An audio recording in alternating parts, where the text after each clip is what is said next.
앞선 분께서 발표해 주신 것처럼 우리가 인공지능에 대해서 인공지능이 생성한 어떤 생성물이라든가 작품이라든가 글이라든가 이런 것들에 대해서 우리가 저작권을 계속해서 생각을 해보고 있잖아요. 혹시 생성형 인공지능이 구체적으로 어떻게 작동하는지 공부하신 분 있으신가요? 네, 이거를 제가 알고 있는 한에서 말씀드리고 이거랑 이어서 아까 질문해 주신 것처럼 생성형 인공지능과 인간의 어떤 명령이라든가 프로토콜이라든가 프롬프트를 집어넣어서 생성한 저작물에 대해서 저작권이 어떻게 작용하는지에 대해서 얘기 나누고 싶어서 나오게 되었습니다. 일단 우리 지난 시간에 강사분께서 말씀해 주신 것 중에 저는 제일 기억에 나왔던 게 이거거든요. 우리가 저작권에 대해서 다룰 때 저작권이 아이디어랑 표현에 대해서 이렇게 다루신다고 했잖아요. 저작권은 아이디어에서는 해당이 안 되고 표현에 대해서만 해당이 된다라고 해주셨잖아요. 그런데 우리가 프롬프트를 넣는 게 어떻게 인공지능에게 적용이 되는지를 살펴보면 우리가 인공지능이 학습된 모델이 있잖아요. 이 친구는 이제 뭐 다양한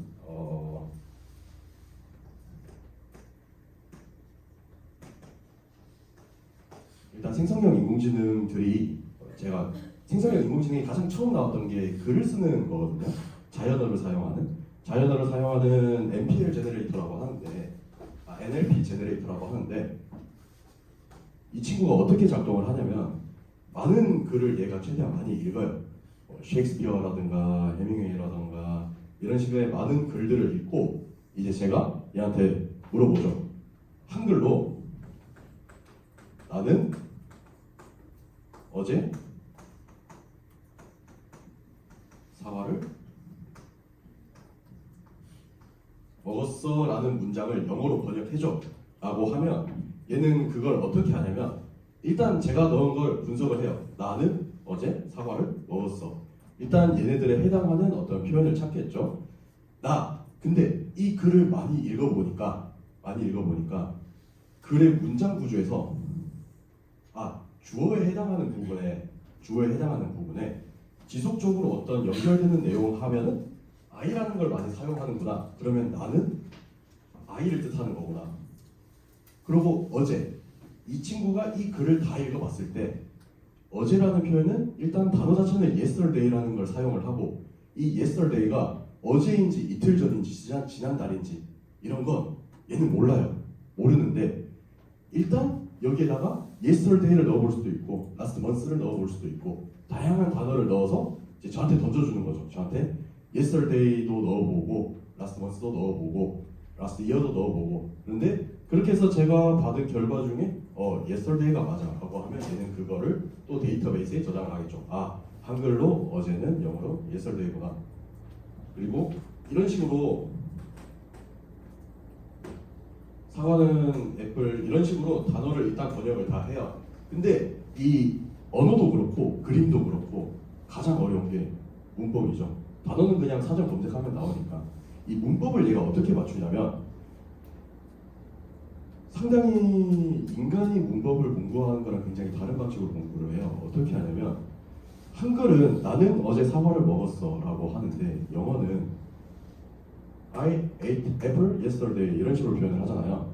얘는 이 글을 통해서 어떤 걸 학습을 하냐면 이 글자, 단어들의 배치에 대한 확률을 연습을 해요. 여기에 과거형 동사가 오면은 한 3-4 단어 뒤에 과거 시점을 뜻하는 단어가 오는구나. 올 확률이 높구나. 이 동사가 나오고 나서는 목적어 역할을 하는 아무 명사나 올 확률이 높구나. 이런 식으로 확률적으로 공부를 한단 말이죠.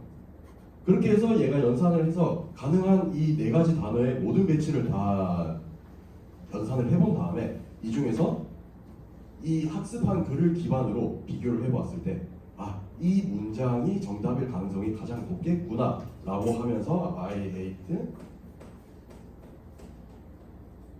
apple yesterday라는 문장을 만들게 돼요.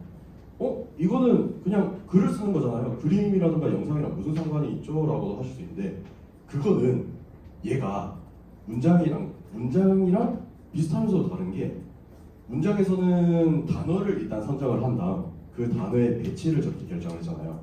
근데 놀랍게도 저는 이거 듣고 되게 놀랐었어요.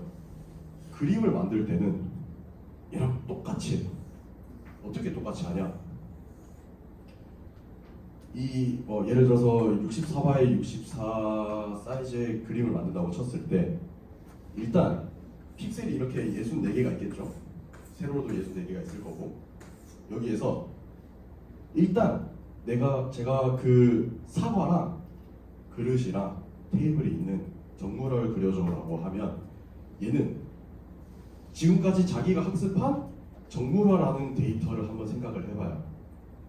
대충 접시는 이렇게 있을 거고 접시 위에 사과랑 접시 밑에는 테이블이 있겠구나 라고 생각을 해요. 그리고 우리가 아까 단어를 번역했다시피 그 테이블이 어떻게 생겼었지? 접시가 어떻게 생겼었지? 이 학습한 많은 데이터를 기반으로 가장 평범한 테이블을 생각해내고 가장 평범한 사과를 생각을 해내는 거죠. 그렇게 한 다음에 이제 이 문장 구조를 맞추듯이 접시는 테이블 위에 있을 가능성이 가장 높구나. 그리고 접시 위에 사과가 있을 가능성이 가장 높구나. 이까지는 글이랑 똑같아요. 그냥 생각을 한단 말이죠. 근데 그건 저도 할 수 있어요. 그냥 이렇게 테이블을 그리고 접시 그리고 사과 그리고 끝이잖아요.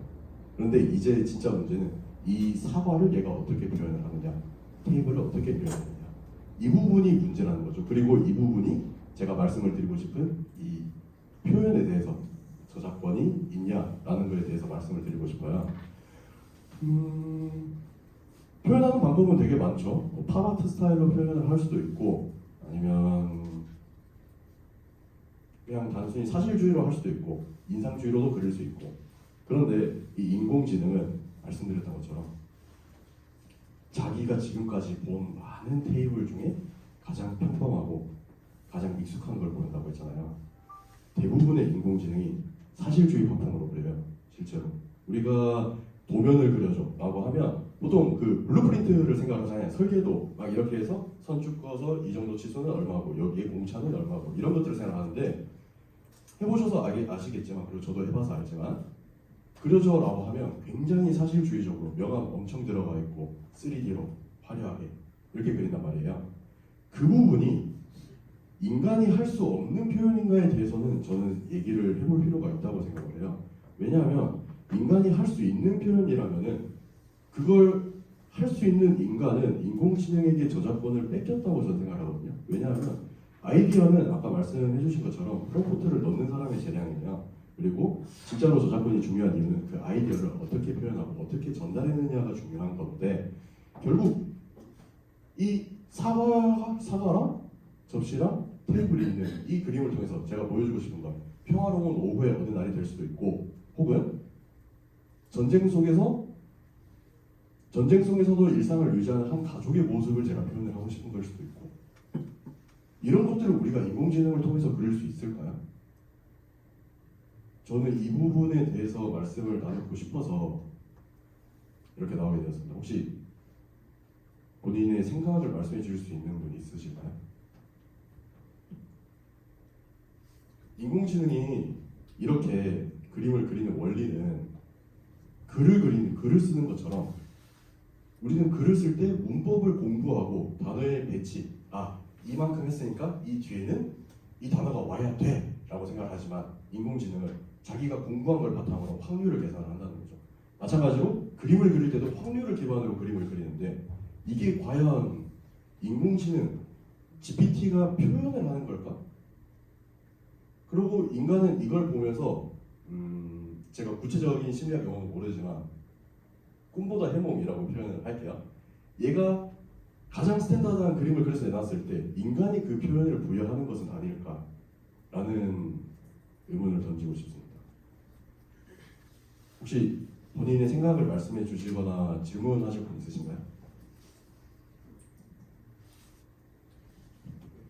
결국엔 그 AI가 얻는 결과는 인간의 표현이다라고 말씀하고 그거랑은 조금 달라요. 인간이 만든 표현이 제가 이 내용을 말씀드리는 거랑 다른 분께서 이 내용을 말씀드리는 건 표현이 다를 거예요. 모두가 되는 거고, 반대로 이런 식으로 내가 이 내용을 어떻게 표현해야겠다라고 말하는 건 인간만이 할 수 있는 거예요. 저는 표현이 어느 영역에 속하는지에 대해서 한번 고민을 해봤는데, 아무리 생각해도 후자란 말이죠.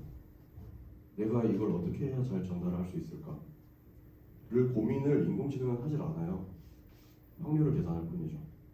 그래서 인공지능이 만든 것도 진짜 표현일까? 라는 거에 대해서 질문을 드리고 싶은 거죠. 저는 인공지능이 한 번 만들어서 제가 한 번은 물론 인공지능 영역이 많이 들어가겠지만, 저는 약간 작품을 만들었을 때 한 번 만들고 끝나는 게 아니라 그 이미지가 뭐가 잘못됐으니까 수정해줘, 이런 과정을 정말 많게 수백 번 수천 번 했거든요. 하는 이미지다.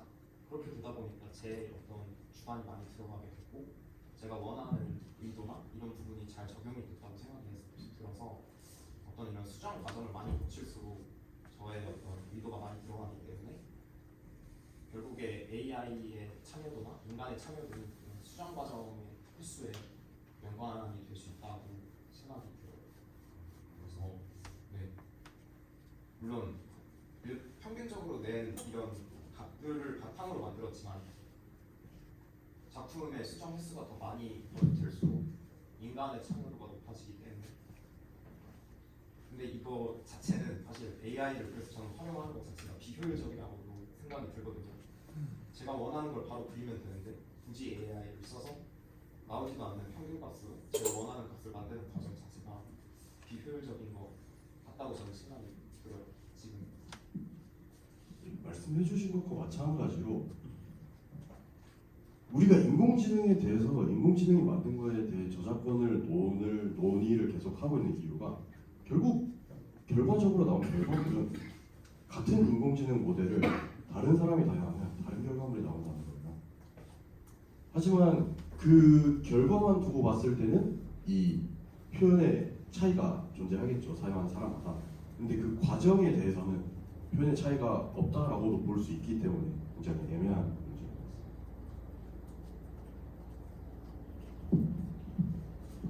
어떻게 보면 굉장히 철학 질문이거든요. 철학에 관한 질문이거든요. 인간이 내는 어떤 결과물이 AI처럼 어떤 개념들에서 확률을 계산해서 나오는 것이냐, 아니면은 인간은 그냥 확률 계산 없이 그냥 자신의 의지대로 그리는 것이냐, 그 차이로 말씀을 하신 것 같은데, 저는 약간 인간도 비슷한 메커니즘이라고 보거든요. 그러니까 학습의 차이인 거예요. AI와 인간은 학습의 차이라고 봐요. AI는 그렇게 학습됐기 때문에 그러한 형식으로 나타나는 거고, 인간은 자신이 원하는 바를 학습을 해서 그거에 기반해서 내가 생각하기에 사람들에게 잘 전해질 방법은 이거야 라는 확률을 계산해서 인간도 그리는 거라고 생각을 합니다. 즉 AI도 아예 생판 백지에서 어떤 사람의 인생 1대1을 그대로 집어넣으면 그 사람이 생각할 법한 그림을 그릴 수 있다고, 그런 관점에서 보면 AI의 학습된 그 내용에 따라서 충분히 AI가 낸 표현이 인간이 낸 표현하고 똑같을 수 있다고 생각합니다. 그 부분도 저는 동의를 합니다. 강화학습이라는 거에 대해서 혹시 들어보신 적 있으신가요? 인공지능한테 숫자 하나만 띄워줘 라고 했을 때 얘가 4를 띄워줬어요. 그것보다 조금 더 크면 좋을 것 같아. 이번엔 10을 띄워줬어요. 좀만 줄여줘. 8을 띄웠어요. 조금만 더 줄이면 될 것 같아. 7을 띄웠어요. 이런 식의 과정이 반복되다 보면 결국 제가 원하는 게 나올 거라는 거죠. 얘는 학습을 한 모델인가요? 아니에요. 그냥 랜덤으로 내놓은 거예요. 그런데 인간의 어떤 명령이라든가 인간의 아이디어라든가 이런 것들이 들어가서 결국 어떤 결과물이 나오게 됐다는 거죠. 이 부분도 표현이라고 볼 수 있을지가 참 모호한 부분이죠.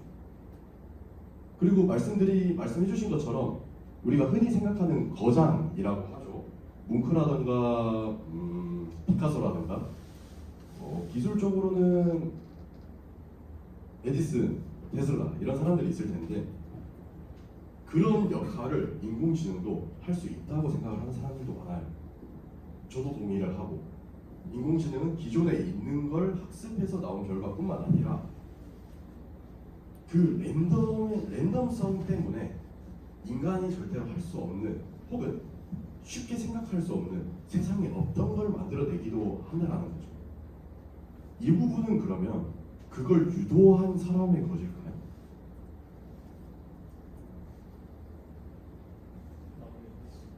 예. 마무리로 한마디만 더 말씀드리고 가도록 할게요. 그리고 제가 말씀드리고 싶은 내용은 그 부분이에요. 우리가 인공지능을 사용할 때 프롬프트를 집어넣는다고 하잖아요. 그 프롬프트가 대부분의 분들이 사실 아이디어만이라고 생각을 해요. 그리고 익스프레션은 사용자가 집어넣는 게 아니라고 많이 생각을 하는 거죠. 그런데 아까 말씀드린 것처럼 강화학습도 그렇고 인공지능이 학습된 데이터를 기반으로 어떤 결과물을 내는 챗GPT처럼 생성형 인공지능인 경우에도 마찬가지로 결국 그 사용자가 집어넣는 프롬프트에 따라서 혹은 사용하는 사람마다 다 다르게 나타나는 거죠. 그리고 이 부분이 과연 그 사람이 의도한 표현이 맞는가에 대해서 고민해 볼 필요가 있다고 말씀을 드리고 싶습니다. 감사합니다.